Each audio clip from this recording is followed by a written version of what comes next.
મને એવું થયું કે બાળકોને વાંચવામાં કંઈક ઇન્ટરેસ્ટ જાગે એના માટે કંઈક ઇનોવેટિવ પ્રોજેક્ટ કરીએ. તો અમે લાઇબ્રેરીના પહેલાં પુસ્તકો આપતા હતા. પછી ધીરે ધીરે થયું કે પુસ્તકો એટલા બધા સારી રીતના વંચાતા નથી, એટલું બધું યુટિલાઇઝેશન નથી થતું અને ક્યારેક થોડાક પુસ્તકો એક સ્કૂલમાં હોય તો બીજા સ્કૂલના બચ્ચાઓને આ લાભ નથી મળતો.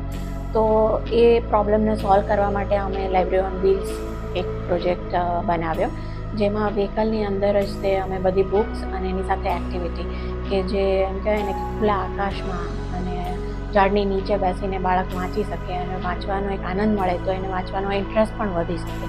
અને સરકાર પણ જે સર્વ શિક્ષા અભિયાન ચલાવે છે કે જેનાથી ભણવાનું બર્ડન ના લાગે અને રમતા રમતા શીખી શકે, તો એ કોન્સેપ્ટ ઉપર અમે આ પ્રોજેક્ટ ડિફાઇન કર્યો હતો.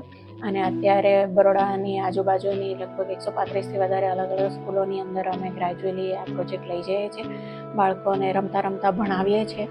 ખલીપુર પ્રાથમિક શાળા ખલીપુર ગામમાં આવેલી છે અને ત્યાં હું 22 વર્ષથી સર્વિસ કરું છું. અને આ ગામમાં ખલીપુર પ્રાથમિક શાળામાં 68 જેવા બાળકો છે અને મારા બાળવાટિકાથી ધોરણ 5 સુધીના બાળકો અહીંયા ભણે છે. અમારા જે બાળકોની પ્રવૃત્તિ છે એ જુદી જુદી પ્રવૃત્તિઓમાં આ લાઇબ્રેરી ઓન વ્હીલ જે આવે છે એનાથી બાળકો સારી રીતે વાંચતા થયા છે અને પ્રવૃત્તિઓ પણ બહુ સરસ કરાવે છે. એનાથી અમારા બાળકોને સારો ગ્રોથ થયો છે.